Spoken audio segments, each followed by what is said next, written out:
ਇਸ ਲੈਕਚਰ ਵਿੱਚ ਅਸੀਂ ਵੇਨਸ ਫਾਰਮੂਲਾ ਨੂੰ ਡਿਰਾਈਵ ਕਰਾਂਗੇ। ਖਾਸ ਤੌਰ ਤੇ ਅਸੀਂ ਵੇਨਸ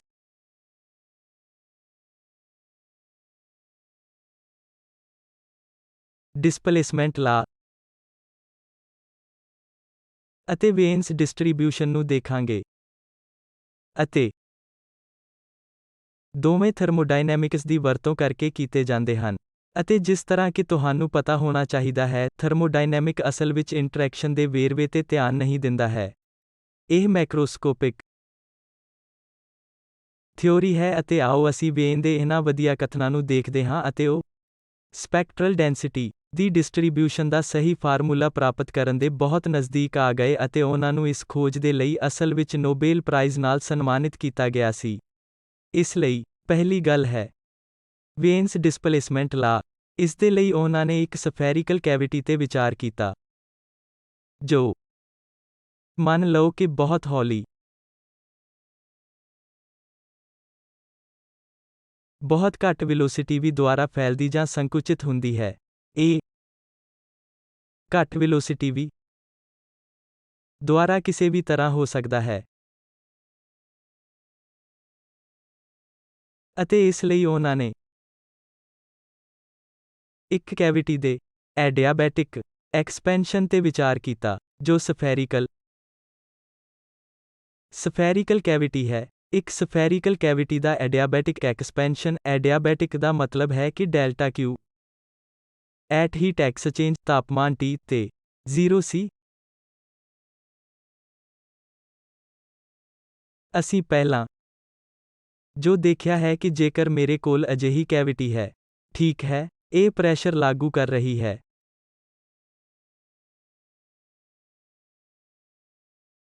ਇਹ ਪ੍ਰੈਸ਼ਰ P ਲਾਗੂ ਕਰ ਰਹੀ ਹੈ।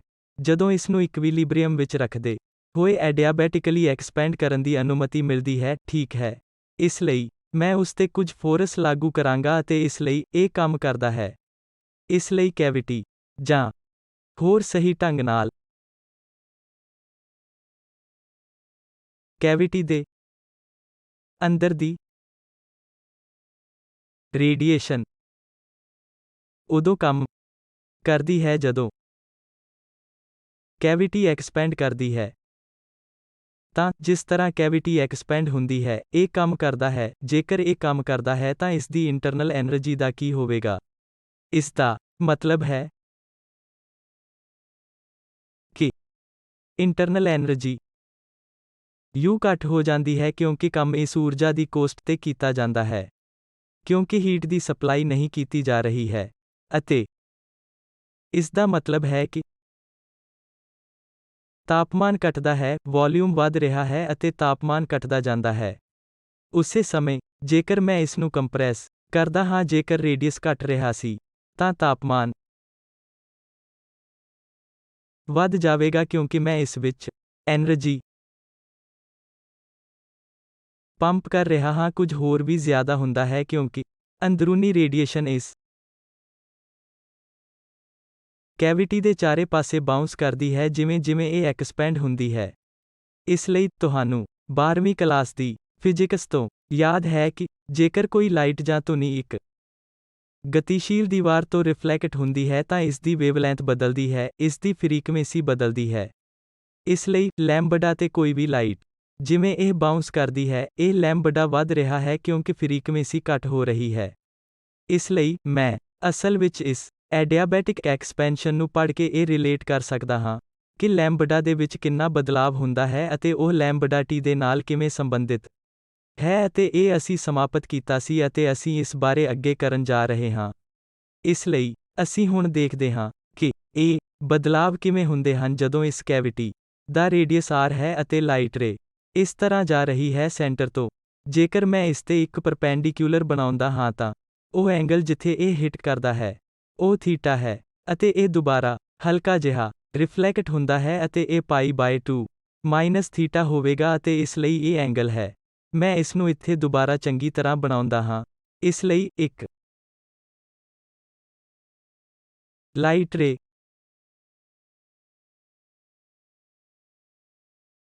है जो कि जा रही है, ए सेंटर है, ए एंगल थीटा है।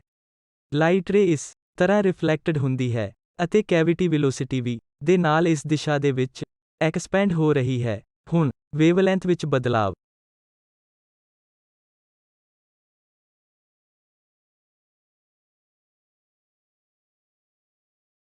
ਡੋਪਲਰ ਫਾਰਮੂਲਾ ਦੁਆਰਾ ਦਿੱਤਾ ਜਾਂਦਾ ਹੈ ਅਤੇ ਵੀ ਸੀ ਤੋਂ ਬਹੁਤ ਘੱਟ ਹੈ। ਇਸ ਲਈ ਡੈਲਟਾ ਲੈਂਬਡਾ ਓਵਰ ਲੈਂਬਡਾ ਨੂੰ 2v ਦੇ ਤੌਰ ਤੇ ਦਿੱਤਾ ਜਾਂਦਾ ਹੈ। v ਦਾ ਕੰਪੋਨੈਂਟ ਰੌਸ਼ਨੀ ਦੀ ਦਿਸ਼ਾ ਵਿੱਚ ਲਿਆ ਜਾਂਦਾ ਹੈ ਜੋ ਕਿ v sin ਥੀਟਾ ਹੈ, ਤਾਂ ਇਹ ਹੋਵੇਗਾ 2v sin ਥੀਟਾ, ਜਿਸ ਨੂੰ c ਨਾਲ ਡਿਵਾਈਡ ਕੀਤਾ ਜਾਂਦਾ ਹੈ। ਤਾਂ ਇਹ ਹੋਵੇਗਾ delta lambda is equal to lambda times 2v sin theta over c per reflection. ਇਸ ਲਈ ਹਰੇਕ ਰਿਫਲੈਕਸ਼ਨ ਦੇ ਦੌਰਾਨ ਇਹ ਵੇਵਲੈਂਥ ਵਿੱਚ ਬਦਲਾਵ ਹੈ ਅਤੇ ਮੈਂ ਇਸ ਨੂੰ ਤਾਪਮਾਨ ਬਦਲਾਵ ਦੇ ਨਾਲ ਰਿਲੇਟ ਕਰਨਾ ਚਾਹੁੰਦਾ ਹਾਂ। ਅਤੇ ਅਸੀਂ ਤਾਪਮਾਨ ਬਦਲਾਵ ਨੂੰ ਕਿਵੇਂ ਕੈਲਕੂਲੇਟ ਕਰਦੇ ਹਾਂ? ਤਾਪਮਾਨ ਬਦਲਾਵ ਦੀ ਕੈਲਕੂਲੇਸ਼ਨ ਇਹ ਥਰਮੋਡਾਇਨਾਮਿਕਸ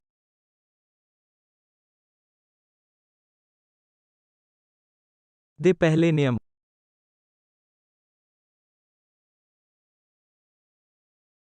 ਦੀ ਵਰਤੋਂ ਕਰਕੇ ਕੀਤਾ ਜਾਂਦਾ ਹੈ, ਜਿਸ ਦੇ ਅਨੁਸਾਰ delta Q delta U plus P delta V ਦੇ ਬਰਾਬਰ ਹੈ। ਹੁਣ ਮੈਂ ਇੱਕ ਐਡੀਆਬੈਟਿਕ ਐਕਸਪੈਂਸ਼ਨ ਲੈ ਰਿਹਾ ਹਾਂ, ਇਸ ਲਈ ਇਹ 0 ਹੈ ਅਤੇ ਇਸ ਲਈ delta U minus P delta V ਦੇ ਬਰਾਬਰ ਹੋਵੇਗਾ, ਜਿਸ ਨੂੰ ਮੈਂ ਇਸ ਤਰ੍ਹਾਂ ਲਿਖ ਸਕਦਾ ਹਾਂ -U/3 Times 4 pi r square delta r, ਜਿੱਥੇ r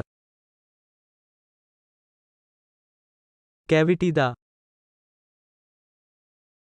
ਰੇਡੀਅਸ ਹੈ, ਡੈਲਟਾ U ਕੁਝ ਨਹੀਂ ਬਲਕਿ delta of U Times V ਜੋ ਕਿ ਹੋਵੇਗਾ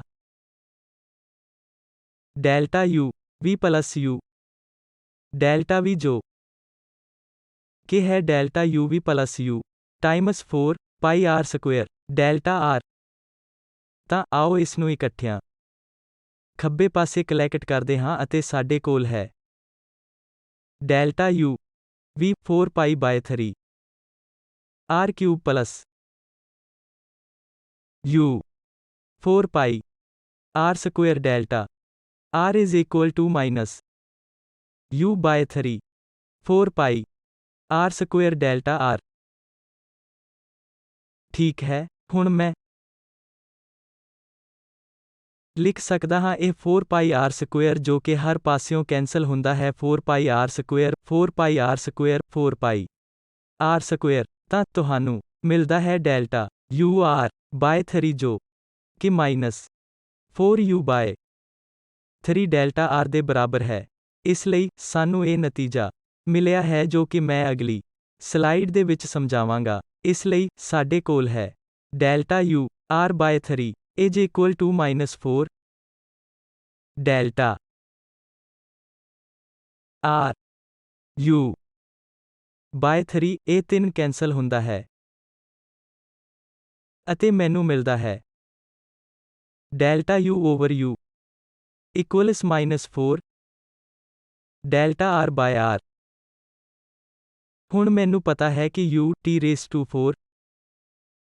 ਦੇ ਪ੍ਰੋਪੋਰਸ਼ਨਲ ਹੈ, ਜਿਸ ਦਾ ਮਤਲਬ ਹੈ ਕਿ delta U 4 T⁴ delta T ਦੇ ਪ੍ਰੋਪੋਰਸ਼ਨਲ ਹੈ।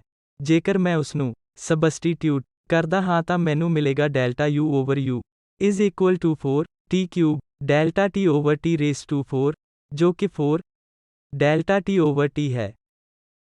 ਤਾਂ ਇਸ ਤੋਂ ਇਸ ਸਭ ਨੂੰ ਕੰਬਾਈਨ ਕਰਦੇ ਹੋਏ ਮੈਨੂੰ ਮਿਲਦਾ ਹੈ 4 delta T over T is equal to -4 delta r over r। ਇਹ 4 ਕੈਂਸਲ ਹੁੰਦਾ ਹੈ ਅਤੇ ਮੈਨੂੰ ਮਿਲਦਾ ਹੈ delta T over T is equal to delta r over r। dt over T is equal to dr over r implies immediately that T times r is equal to constant। ਜਿਵੇਂ-ਜਿਵੇਂ radius ਉੱਤੇ ਵੱਲ ਜਾਂਦਾ ਹੈ, ਤਾਪਮਾਨ ਹੇਠਾਂ ਆਉਂਦਾ ਹੈ, ਇਸ ਲਈ ਸਾਡੇ ਕੋਲ ਸੰਬੰਧਿਤ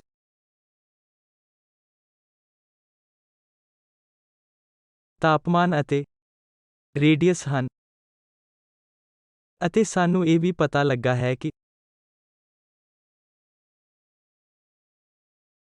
delta lambda is equal to lambda 2v sin theta over c ਪਰ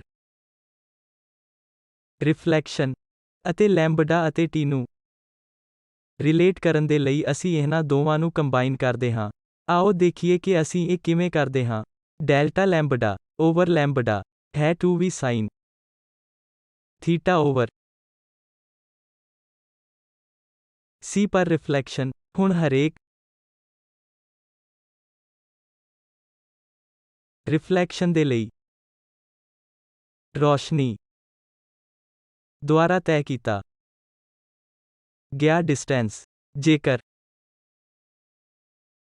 ਰੇਡੀਅਸ r ਹੈ ਤਾਂ ਟਾਈਮ ਪਰ ਰਿਫਲੈਕਸ਼ਨ ਹੈ 2r sin ਥੀਟਾ ਕਿਉਂਕਿ ਇਹ r ਹੈ, ਇਹ ਥੀਟਾ ਹੈ, ਤਾਂ ਇਹ r sin ਥੀਟਾ ਹੈ, ਇਹ r sin ਥੀਟਾ ਹੈ, ਇਸ ਲਈ 2r sin theta divided by c। Time per reflection 2r sin theta divided by c ਹੈ। ਇਸ ਸਮੇਂ ਵਿੱਚ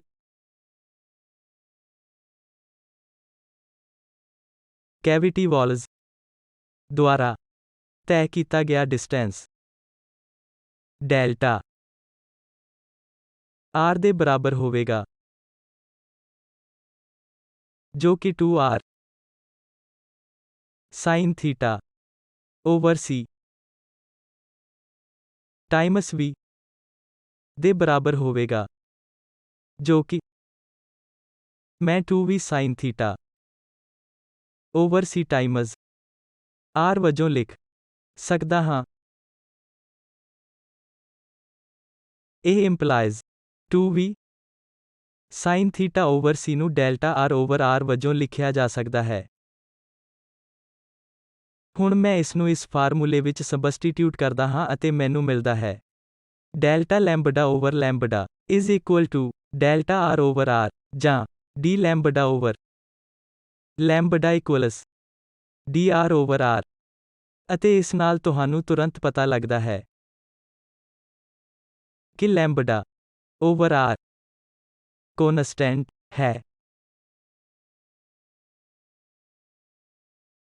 ਆਓ ਦੇਖੀਏ ਕਿ lambda equals c times r d lambda is equal to c dr d lambda over lambda is equal to c dr over c ਜੋ ਕਿ dr over r ਹੈ। ਇਸ ਲਈ ਇਹ ਚੈੱਕ ਕਰਦਾ ਹੈ ਕਿ ਲੈਂਬਡਾ ਓਵਰ r ਇੱਕ ਕੌਨਸਟੈਂਟ ਹੈ, ਇਸ ਲਈ ਸਾਡੇ ਕੋਲ t ਟਾਈਮਸ r ਇੱਕ ਕੌਨਸਟੈਂਟ ਹੈ।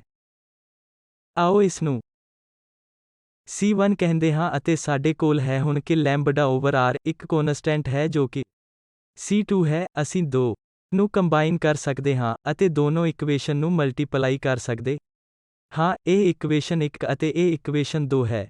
ਇਹ ਮੈਨੂੰ ਦੱਸਦਾ ਹੈ ਕਿ t ਟਾਈਮਸ ਲੈਂਬਡਾ ਕਿਸੇ ਕੌਨਸਟੈਂਟ ਦੇ ਬਰਾਬਰ ਹੈ। ਇਸ ਦਾ ਕੀ ਮਤਲਬ ਹੈ? ਇਸ ਦਾ ਮਤਲਬ ਹੈ ਇਸ ਕੈਵਿਟੀ ਵਿੱਚ ਜਿਵੇਂ-ਜਿਵੇਂ ਇਹ ਐਕਸਪੈਂਡ ਹੁੰਦਾ ਹੈ, ਰੇਡੀਏਸ਼ਨ ਇਕਵਿਲਿਬ੍ਰੀਅਮ ਤੇ ਰਹਿੰਦੀ ਹੈ। ਇਹ T1 ਤੋਂ T2 ਤੱਕ ਜਾਂਦਾ ਹੈ। ਜੇਕਰ ਮੈਂ ਖਾਸ ਵੇਵਲੈਂਥ ਨੂੰ ਦੇਖਦਾ ਹਾਂ ਅਤੇ ਇਸ ਨੂੰ ਫੋਲੋ ਕਰਦਾ ਰਹਿੰਦਾ ਹਾਂ, ਇਹ ਲੈਂਬਡਾ 1 ਤੋਂ ਲੈਂਬਡਾ 2 ਤੱਕ ਬਦਲਦਾ ਹੈ। ਇਹ ਇਸ ਤਰ੍ਹਾਂ ਹੋਵੇਗਾ ਕਿ T1 ਲੈਂਬਡਾ 1 is equal T2 ਲੈਂਬਡਾ 2। ਇਹ ਲੈਂਬਡਾ ਰੇਡੀਏਸ਼ਨ ਦੇ ਵਿਸ਼ੇਸ਼ ਫੀਚਰ ਨਾਲ ਮੇਲ ਖਾਂਦਾ ਹੋਣਾ ਚਾਹੀਦਾ ਹੈ। ਇਸ ਲਈ ਅਸੀਂ ਜੋ ਫੀਚਰ ਚੁਣਦੇ ਹਾਂ, ਲੈਂਬਡਾ ਦੀ ਪਛਾਣ ਕਰਨ ਲਈ ਚੁਣਿਆ ਗਿਆ ਫੀਚਰ ਲੈਂਬਡਾ ਮੈਕਸ ਹੈ ਅਤੇ ਫਿਰ ਅਸੀਂ ਲਿਖਦੇ ਹਾਂ lambda max times is equal to constant ਅਤੇ ਇਸ ਦੀ ਪੁਸ਼ਟੀ ਕੀਤੇ ਗਏ ਪ੍ਰਯੋਗਾਂ ਦੁਆਰਾ ਕੀਤੀ ਗਈ ਸੀ ਅਤੇ ਉਹਨਾਂ ਨੇ ਦੇਖਿਆ ਕਿ ਲੈਂਬਡਾ ਮੈਕਸ ਟਾਈਮਸ T 2900 ਮਾਈਕਰੋਮੀਟਰ ਕੈਲਵਿਨ ਦੇ ਆਰਡਰ ਦਾ ਹੈ। ਤਾਂ ਇਸ ਦੀ ਪੁਸ਼ਟੀ ਕੀਤੀ ਗਈ ਸੀ ਅਤੇ ਇਸ ਲਈ ਵੇਨਸ ਦਾ ਵਿਸ਼ਲੇਸ਼ਣ ਸਹੀ ਸੀ। ਇਸ ਵਿਸ਼ਲੇਸ਼ਣ ਦਾ ਇਸਤੇਮਾਲ ਪਹਿਲੇ ਟਾਈਮ ਹੋਇਆ ਸੀ ਤਾਂ ਜੋ ਡਿਸਟੈਂਸ ਸਟਾਰਸ ਦੇ ਤਾਪਮਾਨ ਦਾ ਅਨੁਮਾਨ ਲਗਾਇਆ ਜਾ ਸਕੇ ਅਤੇ ਉਹਨਾਂ ਵਰਗੀਆਂ ਚੀਜ਼ਾਂ ਕਿਉਂਕਿ ਤੁਹਾਨੂੰ ਉਹਨਾਂ ਦੇ ਸਪੈਕਟਰਮ ਤੋਂ ਪਤਾ ਲਗਾਉਣਾ ਹੈ ਕਿ ਲੈਂਬਡਾ ਮੈਕਸ ਕਿੱਥੇ ਹੈ ਅਤੇ ਉਸ ਨੂੰ ਇਸ ਫਾਰਮੂਲਾ ਦੇ ਵਿੱਚ ਪਾਓ ਅਤੇ ਉਸ ਸਟਾਰ ਦਾ ਤਾਪਮਾਨ ਪਤਾ ਕਰੋ। ਦੂਸਰਾ ਜ਼ਿਆਦਾ ਮਹੱਤਵਪੂਰਨ ਹੈ ਅਤੇ ਇਸ ਲਈ ਵੇਨ ਨੇ ਇਹ ਵਿਚਾਰ ਕੀਤਾ ਸੀ ਕਿ ਜਦੋਂ ਇੱਕ ਉੱਚ ਤਾਪਮਾਨ T1 ਬਣਦਾ ਹੈ, ਜੇਕਰ ਮੈਂ ਘੱਟ ਤਾਪਮਾਨ T2 ਰੇਡੀਏਸ਼ਨ ਤੇ ਜਾਂਦਾ ਹਾਂ ਜੋ ਕਿ ਮੰਨ ਲਵੋ ਲੈਂਬਡਾ ਅਤੇ ਲੈਂਬਡਾ ਪਲਸ ਡੈਲਟਾ ਲੈਂਬਡਾ ਦੇ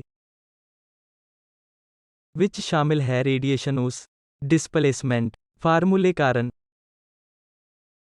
ਕਰਕੇ ਸ਼ਿਫਟ ਹੋਈ ਸੀ ਕੋਈ lambda prime plus delta lambda prime energy content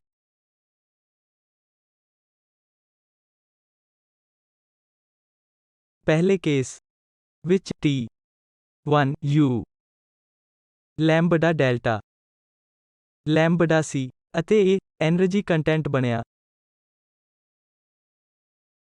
ਦੂਜੇ ਕੇਸ ਦੇ ਵਿੱਚ ਜੋ ਕਿ U lambda prime delta lambda prime ਹੈ ਅਤੇ ਮੈਨੂੰ ਸਾਵਧਾਨ ਰਹਿਣਾ ਚਾਹੀਦਾ ਹੈ ਕਿਉਂਕਿ ਇਹ ਤਾਪਮਾਨ T2 ਤੇ ਹੈ। ਤਾਂ ਸਾਡੇ ਕੋਲ ਕੀ ਹੈ U ਲੈਂਬਡਾ T1 ਤੇ ਡੈਲਟਾ ਲੈਂਬਡਾ U ਲੈਂਬਡਾ ਪ੍ਰਾਈਮ ਤੇ ਜਾਂਦਾ ਹੈ ਜੋ ਕਿ T2 ਡੈਲਟਾ ਲੈਂਬਡਾ ਪ੍ਰਾਈਮ ਤੇ ਹੈ। ਹਾਲਾਂਕਿ ਮੈਨੂੰ ਪਤਾ ਹੈ ਕਿ ਤਾਪਮਾਨ ਡਿਪੈਂਡੈਂਸ ਕੀ ਹੈ ਜੋ એનર્ਜੀ ਕੰਟੈਂਟ ਹੈ ਜੋ ਕਿ T4 ਦੇ ਪ੍ਰੋਪੋਰਸ਼ਨਲ ਹੈ। ਇਹ ਧਿਆਨ ਦੇ ਵਿੱਚ ਰੱਖੋ ਮੈਂ એનર્ਜੀ ਡੈਂਸਿਟੀ ਦਾ ਅਨੁਪਾਤ ਨਹੀਂ ਪਰ ਊਰਜਾ ਕੰਟੈਂਟ ਲਵਾਂਗਾ ਅਤੇ ਇਸ ਲਈ ਮੇਰੇ ਕੋਲ ਹੋਵੇਗਾ U lambda T1 delta lambda over T1 raise to 4 is equal to U lambda prime T2 delta lambda prime over T2 raise to 4 ਇਹ ਸਟੀਫਨ ਬੋਲਟਜ਼ਮੈਨ ਨਿਯਮ ਦੁਆਰਾ ਅਨੁਪਾਤ ਹੋਣਾ ਚਾਹੀਦਾ ਹੈ। ਅਸੀਂ ਇਹ ਮੰਨ ਰਹੇ ਹਾਂ ਕਿ ਸਟੀਫਨ ਬੋਲਟਜ਼ਮੈਨ ਨਿਯਮ ਛੋਟੇ ਇੰਟਰਵਲ ਦੇ ਵਿੱਚ ਵੀ ਊਰਜਾ ਕੰਟੈਂਟ ਨੂੰ ਹੋਲਡ ਕਰਦਾ ਹੈ ਠੀਕ ਹੈ। ਪਰ ਤੁਹਾਨੂੰ ਪਤਾ ਹੈ ਕਿ ਤੁਹਾਨੂੰ ਆਪਣਾ ਜਵਾਬ ਮਿਲਦਾ ਹੈ ਅਤੇ ਜੇਕਰ ਉਹ ਮੈਚ ਕਰਦੇ ਹਨ ਤਾਂ ਤੁਸੀਂ ਸਹੀ ਟਰੈਕ ਤੇ ਹੋ। ਤਾਂ ਹੁਣ ਤੁਹਾਡੇ ਕੋਲ ਇਹ ਸੰਬੰਧ ਹੈ। ਹੁਣ ਨੋਟਿਸ ਕਰੋ ਕਿ lambda times T1 is equal to lambda prime times T2 lambda plus delta lambda times T1 is equal to lambda prime plus delta lambda prime T2 ਅਤੇ ਇਸ ਨਾਲ ਤੁਰੰਤ ਤੁਹਾਨੂੰ ਮਿਲਦਾ ਹੈ। ਇਹ ਇਕੱਠਿਆਂ ਤੁਹਾਨੂੰ ਦਿੰਦਾ ਹੈ delta lambda T1 is equal to delta lambda prime T2 ਅਤੇ ਅਸੀਂ ਇਸ ਨੂੰ ਇਸ ਇਕੁਏਸ਼ਨ ਵਿੱਚ ਸਬਸਟੀਟਿਊਟ ਕਰਾਂਗੇ ਅਤੇ ਮੈਨੂੰ ਮਿਲੇਗਾ U lambda T1 delta lambda A1 over T1 raise to 5 ਦੇ ਪ੍ਰੋਪੋਰਸ਼ਨਲ ਹੋਵੇਗਾ। ਇਹ U lambda prime T2 over T2 raise to 5 ਦੇ ਬਰਾਬਰ ਹੋਵੇਗਾ। ਇਸ ਲਈ ਇਸ ਕਰਵ ਦੇ ਵਿਸ਼ਲੇਸ਼ਣ ਦੁਆਰਾ ਅਤੇ ਜਿਸ ਤਰ੍ਹਾਂ ਲੈਂਬਡਾ ਸ਼ਿਫਟ ਹੁੰਦਾ ਹੈ ਸਾਨੂੰ ਇਹ ਪਤਾ ਲੱਗਾ ਕਿ U lambda T over T raise to 5 U ਵਾਂਗ ਹੀ ਹੈ। ਮੈਂ ਇਸ ਨੂੰ prime U lambda prime T prime over T prime raise to 5 ਕਹਿੰਦਾ ਹਾਂ। ਹੁਣ ਮੈਨੂੰ ਇਹ ਵੀ ਪਤਾ ਹੈ ਕਿ ਲੈਂਬਡਾ T ਕੌਨਸਟੈਂਟ ਰਹਿੰਦਾ ਹੈ। ਤਾਂ ਇਸ ਦਾ ਮਤਲਬ ਹੈ ਕਿ U lambda T over that constant raised to 5 lambda raised to 5 is equal to U lambda prime T prime lambda prime raised to 5 ਅਤੇ ਇਹ ਇੱਕ ਕੌਨਸਟੈਂਟ ਹੈ। ਤਾਂ ਸਾਨੂੰ ਇਸ ਵਿਸ਼ਲੇਸ਼ਣ ਦੇ ਮਾਧਿਅਮ ਤੋਂ ਇਹ ਮਿਲਿਆ ਹੈ ਕਿ U lambda T lambda raise to 5 is equal to U lambda prime T prime times lambda prime raise to 5 ਜੋ ਇੱਕ ਕੌਨਸਟੈਂਟ ਹੈ। ਕਿਸ ਤਰ੍ਹਾਂ ਦਾ ਕੌਨਸਟੈਂਟ ਹੋਵੇਗਾ? ਮੈਨੂੰ ਪਤਾ ਹੈ, ਸਪਸ਼ਟ ਹੈ ਕਿ U ਲੈਂਬਡਾ T ਲੈਂਬਡਾ ਅਤੇ ਤਾਪਮਾਨ ਦੋਵਾਂ ਤੇ ਡਿਪੈਂਡ ਕਰਦਾ ਹੈ। ਇਸ ਲਈ ਇਸ ਕੌਨਸਟੈਂਟ ਨੂੰ ਮੈਂ ਕਿਸੇ ਫੰਕਸ਼ਨ f ਆਫ ਲੈਂਬਡਾ T ਦੇ ਰੂਪ ਵਿੱਚ ਲਿਖਾਂਗਾ ਕਿਉਂਕਿ ਲੈਂਬਡਾ ਟੀ ਬਦਲਦਾ ਨਹੀਂ ਹੈ ਜਦੋਂ ਤੁਸੀਂ ਇੱਕ ਤੋਂ ਦੂਜੀ ਥਾਂ ਤੇ ਜਾਂਦੇ ਹੋ। ਅਤੇ ਇਸ ਲਈ, ਜਿਸ ਤਰ੍ਹਾਂ ਤੁਸੀਂ ਇਸ ਕੈਵਿਟੀ ਦੇ ਆਕਾਰ ਨੂੰ ਵਧਾਉਂਦੇ ਹੋ ਜਾਂ ਜੇਕਰ ਤੁਸੀਂ ਇੱਕ ਬਲੈਕ ਬੋਡੀ ਰੇਡੀਏਸ਼ਨ ਤੋਂ ਦੂਜੀ ਤੱਕ ਤਾਪਮਾਨ ਬਦਲਦੇ ਹੋ, ਤਾਂ ਇਹ ਸਭ ਤੋਂ ਜਨਰਲ ਫੋਰਮ ਵਿੱਚ ਲੈਂਬਡਾ ਟੀ ਦਾ ਫੰਕਸ਼ਨ ਹੋਵੇਗਾ।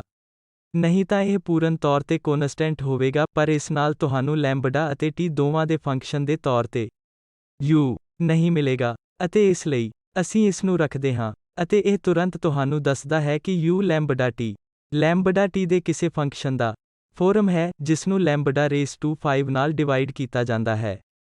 ਇਹ ਵੇਨਸ ਡਿਸਟ੍ਰੀਬਿਊਸ਼ਨ ਹੈ। ਇਹ ਤੁਹਾਨੂੰ ਇਹ ਵੀ ਦੱਸਦਾ ਹੈ ਕਿ ਯੂ ਡੈਲਟਾ ਲੈਂਬਡਾ ਨੂੰ ਯੂ ਨਿਊ ਡੈਲਟਾ ਨਿਊ ਦੇ ਇਕੁਏਟਡ ਕੀਤਾ ਜਾਵੇਗਾ। ਅਤੇ ਜੇਕਰ ਤੁਸੀਂ ਪਿਛਲੇ ਲੈਕਚਰ ਵਿੱਚੋਂ ਇੱਕ ਨੂੰ ਯਾਦ ਕਰਦੇ ਹੋ, ਤਾਂ ਅਸੀਂ ਪ੍ਰਾਪਤ ਕੀਤਾ ਹੈ ਕਿ U lambda nu square over C U nu C. ਇਸ ਲਈ, U lambda F lambda T over lambda raise to 5 ਹੈ, ਜਿਸਨੂੰ C raise to 5 nu raise to 5 is equal to nu square over C U nu T. ਅਤੇ ਇਹ employees you nu T ਕਿਸੇ ਹੋਰ function ਜੀ new over T ਦਾ form ਹੈ। ਮੈਂ ਲੈਂਬਡਾ ਨੂੰ ਸੀ ਓਵਰ ਲੈਂਬਡਾ ਵਜੋਂ ਲਿਖਿਆ ਹੈ, ਜੋ ਕਿ ਟੀ ਓਵਰ ਨਿਊ ਹੈ, ਜਿਸਨੂੰ new over T Times new cube ਦੇ ਤੌਰ ਤੇ ਵੀ ਲਿਖਿਆ ਜਾ ਸਕਦਾ ਹੈ।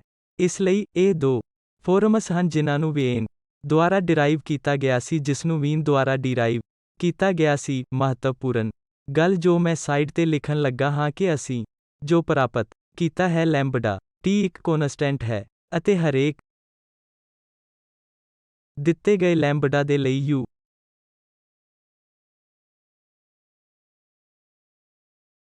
ਲੈਂਬਡਾ T times lambda raise to 5 ਇੱਕ ਕੋਨਸਟੈਂਟ ਹੈ। ਇਸ ਲਈ, ਜੇਕਰ ਮੈਨੂੰ ਵੱਖ-ਵੱਖ ਲੈਂਬਡਾ ਦੇ ਲਈ ਇੱਕ ਖਾਸ ਤਾਪਮਾਨ ਤੇ ਐਕਸਪੈਰੀਮੈਂਟਲ ਕਰਵ ਦਿੱਤੀ ਗਈ ਹੈ, ਅਤੇ ਮੈਂ ਹਮੇਸ਼ਾ ਕਿਸੇ ਹੋਰ ਤਾਪਮਾਨ ਤੇ ਕਰਵ ਪਤਾ ਕਰ ਸਕਦਾ ਹਾਂ, ਕਿਉਂਕਿ ਜਿਸ ਤਰ੍ਹਾਂ ਤਾਪਮਾਨ ਬਦਲਦਾ ਹੈ, ਮੈਂ ਸੰਬੰਧਿਤ ਲੈਂਬਡਾ ਪ੍ਰਾਈਮ ਪਤਾ ਕਰਾਂਗਾ, ਜੋ ਕਿ ਲੈਂਬਡਾ ਟੀ ਓਵਰ ਟੀ ਪ੍ਰਾਈਮ ਦੇ ਬਰਾਬਰ ਹੋਵੇਗਾ। ਅਤੇ ਫਿਰ ਇਸ ਫਾਰਮੂਲੇ ਦੀ ਵਰਤੋਂ ਕਰਕੇ, ਜਿਸ ਦੇ ਅਨੁਸਾਰ U lambda T lambda 5 is equal to U lambda prime T prime lambda prime raise to 5 ਹੈ, ਮੈਂ U lambda prime T time ਪਤਾ ਕਰ ਸਕਦਾ ਹਾਂ। ਇਸ ਲਈ, ਇੱਕ ਖਾਸ ਤਾਪਮਾਨ ਤੇ ਐਕਸਪੈਰੀਮੈਂਟਲ ਕਰਵ ਦਿੱਤੀ ਗਈ ਹੈ। ਸਪੈਕਟਰਲ ਡੈਂਸਿਟੀ ਲਈ ਐਕਸਪੈਰੀਮੈਂਟਲ ਕਰਵ, ਮੈਂ ਕਿਸੇ ਵੀ ਹੋਰ ਤਾਪਮਾਨ ਤੇ ਇਸ ਸਪੈਕਟਰਲ ਡੈਂਸਿਟੀ ਪਤਾ ਕਰ ਸਕਦਾ ਹਾਂ, ਜੋ ਕਿ ਵੇਨ ਦੇ ਫਾਰਮੂਲੇ ਦੀ ਯੂਟਿਲਿਟੀ ਹੈ। ਅਸੀਂ ਅੱਗੇ ਇਸ ਦਾ ਵਿਸ਼ਲੇਸ਼ਣ ਕਰਾਂਗੇ, ਜਿਸ ਦੇ ਤਹਿਤ ਅਸੀਂ ਅਗਲੇ ਕੁਝ ਲੈਕਚਰਾਂ ਵਿੱਚ ਕਰਵ ਦਾ ਐਕਸਪੈਰੀਮੈਂਟਲ ਕਰਦੇ ਹਾਂ।